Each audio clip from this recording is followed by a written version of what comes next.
because I didn't ask anybody to do a forum today, I decided to share a video. Hopefully it's new to you. You'll see why. I'm just going to let it play it out. There are some questions that kind of accompany it, so we're going to kind of run a forum after where you get to write your ideas on the wall. You all know that process by now. So if you wanted to keep some notes as you went along through the video, it might help. If you didn't, then we'll take a little bit of a moment after and start to write up on the charts, and then we can create some discussion around it.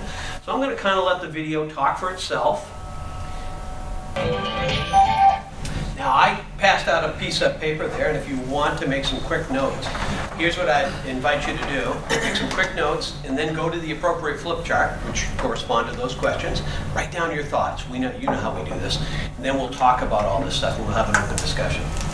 What was your impression? Brett, you can see why I was thinking about you. I think, whether it's your own company or what goes on in the world, the divergence is basically you start forgetting about people and relationships. Yeah. And whether it's government, whether it's just, you have to, it ends up being about people no matter what. No matter where you are in life, it's about people. People are what get it done. You've never lost that thought, though. But you've seen others do it. Absolutely. You're owned by a private equity company, and you're underwater on your investment from '06. It's not about people at that point. It's about greed. Yeah. So people become casualties. They become expendable.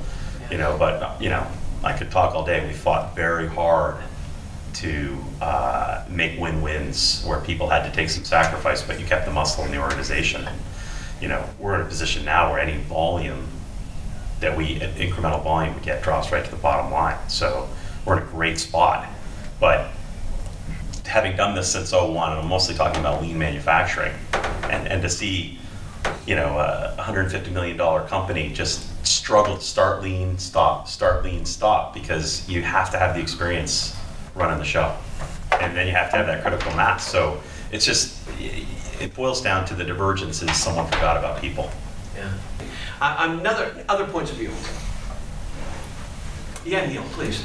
I think it's probably one of the, I share his viewpoint that it's probably one of the critical issues, not in a successful business or to the, and I know this sounds strong, but he said it, to the future of the human race. Yeah. And what concerns me is I think we're still heading in the wrong direction. Yeah. And in spite of what we've seen from Enron and everything that came out of that, and we thought, okay, we're going to be back in check. And then you had the financial meltdown, which was even worse. And I think as we move forward, financial pressures are getting even higher. The whole job market piece got worse. So even if things are not looking good in your company, you're less likely to speak up because of fear of holding your own job. So I have a feeling the split he talks about is getting wider and wider and just putting us in a more vulnerable spot. I don't mean to sound doom and gloom, but I don't think you're being pessimistic at all. I think you're being a realist. The other thing that I heard, I had a chance to hear many, many years ago, Rush Kidder from Center of Global Ethics, when he was still around, talk about how our society is evolving, and the more technology we bring in and the more advanced we get, poor ethical choices have a greater and greater impact. He talked about the Exxon Valdez as an example, and how poor choices by that captain had such a devastating impact. And the more technology we have and the further we advance as a civilization, our poor choices have an even greater impact. So I absolutely value what he's saying. And then on the kind of micro level, I feel very, very fortunate, because where I'm working, from the time of my interviews, it was made very clear that this is number one, taking care of people. And that's hard to find. It is hard to find. It's hard to find in companies, it's hard to find in a lot of things. One of the ongoing battles that I have in this room and in other rooms like this is the battle between what's really important in the workplace. So, a guy like me can stand up and say, if you really get your values and your beliefs aligned organizationally, things actually start to work pretty good. But if you ask the average workaday guy that's assembling or painting or doing something for you, Brad, they'll tell you it's all about making a buck. We've taught them See, we actually have a cycle built in America now where we say all it really counts is a dollar. And the reason that we've done this is he took you through the cycle of the 80s and the 90s where loyalty to employees didn't matter and back the other way didn't matter. So we've created this kind of chasm now that's built around a tangible, and the tangible is money. So it's really hard to get an audience to disengage, and you should see the group think that goes on. You know how it starts to move around the room? You almost, and so that, I can be I think a pretty strong personality in a group, but I can't manage it. It just gets bigger than me. I almost have to change the subject on it. That's how powerful it is. So we keep trying to slap stuff on a deeper issue, at least from my perspective. I think that's, and you wonder why the turnarounds happen so quickly. We talked to Dawn and we talked to Deb, and turnarounds aren't hard to do once the alignment happens on values. Because everybody's going, well, that's kind of a miracle. I'm going, no, that's simply an alignment on values, And I think sometimes people sit back and go, that was brilliant. And I'm going, no, it's actually a return.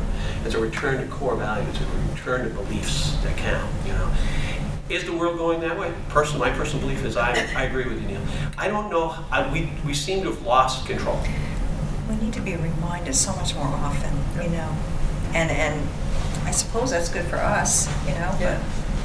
But the other thing that resonated for me on a more personal level related to work, though, is the students that we work with and the technology piece. And it's something that I'm constantly, I feel like I'm growing into that voice of the mother, and yet when I hear and talk with other business leaders, and I know it's the right envelope to push with young people, that they're losing that skill. And it's something that at JMG anyway, we can do a small part in really maintaining the focus on human relationship and that piece. There's so many analogies, because every day of our lives we get a chance to have an audience in a room and we, some way, shape, or form, talk about these issues.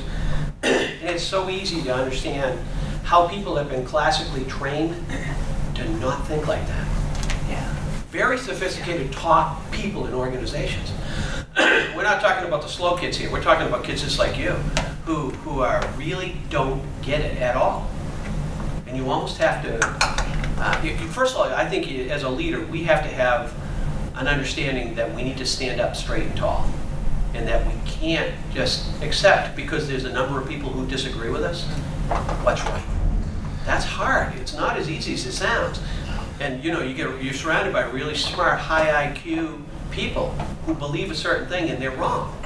Well, that's another can of worms, because you can have high IQ and low EQ. That's right. And when the low EQ kicks in, doesn't matter how smart you are. Yeah. You're below. It's like You don't street look smart, book smart. I mean, book Right. smart, street smart. It really Right. boils down to that. Exactly. Street smart is I understand the business, my people, I'm listening to them. Book smart is, I'm a McKinsey and Company consultant, my former boss, Right. and I've got the recipe for you. Yeah. So it's That's a good- EQ. that's a good way to Some describe of the lower testing people are just wild entrepreneurs that just crush it because they understand their customer internally and externally. Yeah, I think there's something to it. Neil, back to Neil's kind of issue. You know what, the hardest thing for me, because I have no objectivity, Neil, about this at all, I think on a daily basis, maybe we feel like we're winning, but there's a big war going on out there and we're losing. You know what I mean? There's a lot more ground being made in the other direction. God, I wish we could do something about it. So my only voice is, geez, I don't know, maybe 1 inch at a time or something with each of us, but it's a big deal, I guess, in my world. That, obviously I wouldn't have brought to you this morning if I didn't think so. Any other final thoughts? Because I'm going to have you I'm going to push Katie Foley over there to the first question and see what you guys think about that. Any final thoughts? Katie, before I lose you, can you get you to talk about that thing? Sure. So the question was, how do you build these common beliefs, or do you? You want me just to run through them? Sure, sure. Okay. So it's a stop pretending that work humans are different from home humans. Walk the talk, modeling, develop goals, sharing a clear message with passion and that others want to follow. Listen, ask for input and take into consideration when planning and communicating. Focus on the internal customer, the idea system, interact, lead, put yourself out there, have passion, create balance, MBWA, is that you? That wasn't me, but it was from over there. Okay, well, that's why I It's thought it was you. management, it's management by walking around is what my Okay. acronym Go out there, is. check Okay. it in. Yeah. Share, discuss, and to have empathy. Thank you, Kitty. Right there at the top line. The work human. Yeah. pretending. Who put that down there? Who's that person up there, that blue one? It says stop pretending. Probably Steve, Maybe it was probably the Steve. one. Oh, there you go. Yeah, it was What do you David. think that means? Because I like it. I just want to. What does it say? Well, Stop pretending what? Stop pretending, and that work humans are different than home humans. Gotcha, yeah. And that's, I think that's about vulnerability, Yeah, actually, that you don't dare to be the person you are at work. And we see that a lot. Yeah. People are afraid of other people's judgment. Yeah. There's a real, fear is the right word, I think. That there's a mindset. For me, I mean, I grew up in the corporate world, and going to work every day was work. They called it work for a reason. Right. You know, you dreaded it on Sunday night because you had to get back at it on Monday morning. You had to kind of psych yourself up to get back in the game. But you know, my life changed back in 1995 when we started doing this. And the reason it changed is because I stopped thinking about things like time. I was engaged in something that had not just a business outcome to it, but it had a life end to it. In other words, it was something I shared with my wife, it was something I shared with my family, and it was a way of life. It's not something that you see me do because I'm here today. It's who I am. And that separation, I don't know how we've manufactured that. I mean, I think about the credit unions, I think about you, Lauren, I think about the great work that's being done out there. How do people possibly separate themselves from that good work, and why are they trying so hard? Have we taught them? Is it on us as leaders because that's what we've done to them?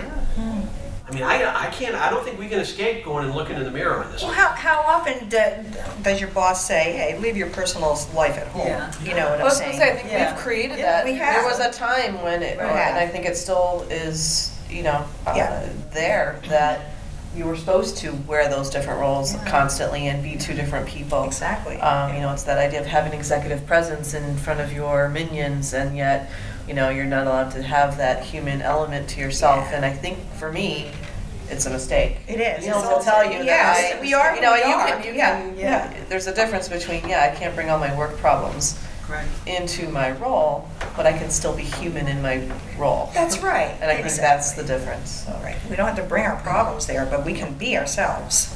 One of the much more- pieces, go ahead. I was just gonna say it's much more rewarding. I find. I mean, I can't function at work unless I can be myself, basically. Yeah, And yeah. it's a lesson I learned a long time ago. I strive to have a particular kind of boss, and well, I should say I strive to be the kind of a boss where my employees feel like they can be themselves, because I don't want to come to work and be anything but myself. I want to come in and be myself, be happy, and talk about my kids sometimes or whatever else I have going on. And And I want them to feel that way And too. that people accept you for who you are, and you do that same for them. I mean, that's what it's all about, and that's, I think, what he was talking about. As leaders, the onus is on us to create a place that Yeah. the humans that come to work with us share our core values. And if they don't, then they really should find things that they do. Right. I mean, Like- part- Sure. Lauren, what you Places do to is go. has a specific value and belief system. And if you can't embody those values and beliefs, I don't know how you can do your job. So here you show up and you don't have the courage to quit or go away and do something else. You're just going to be uglier and more miserable every day. And I think sometimes you see it show up in performance and a lot of other things. And you know, people need to make better choices in their life. I think they got a job, I'm in. You know, and I'm going, at what price? Now all of us obviously get to be the enlightened crowd to some degree. We get choices in our lives because we're all have market value, so to Well, speak. yeah, we're in positions But where we can. it's hard work for the average schmuck, right, who shows up. You know, they have to embody the values and beliefs of the organization. What if they don't? What if they don't have those? What if they don't think that? I mean, we always talk about the difference between bankers and credit union folks. They have a different belief system to some degree. Not a lot, but you know, there's subtle differences between the two. And people belong to credit unions. Don and Deb and you know who else? Who's a credit union? And Rachel. These people are not there because they are not worthy bankers. They make these choices Now, why they make these choices?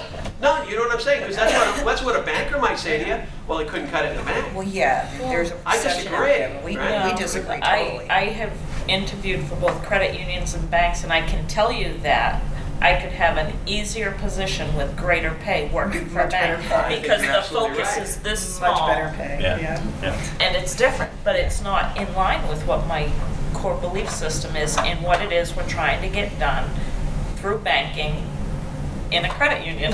Yeah. Perfect. Yeah, it's an interesting topic. It just, so a lot of times people, sometimes they don't have the courage to go, I can't do this, and I should be doing something else. Now, do we have to force that issue? No, I'm not there today. But what I'm saying is, isn't that really something that each of us should make on an individual basis? I mean, I was the happiest guy in the world when I was really, really poor, and I started running this business. You have no idea how happy I was. We were. I gave up a wonderful job with a lot of money for poverty. And control. And control. And I've never, and Rachel will tell you, Entrepreneurship. I don't Yeah. believe we were ever happier in our lives than we were in those early years. Yeah, we were just so relieved not to have people hovering over us, and we just didn't, we didn't fit We into got a chance the to world very make well. something, Yeah.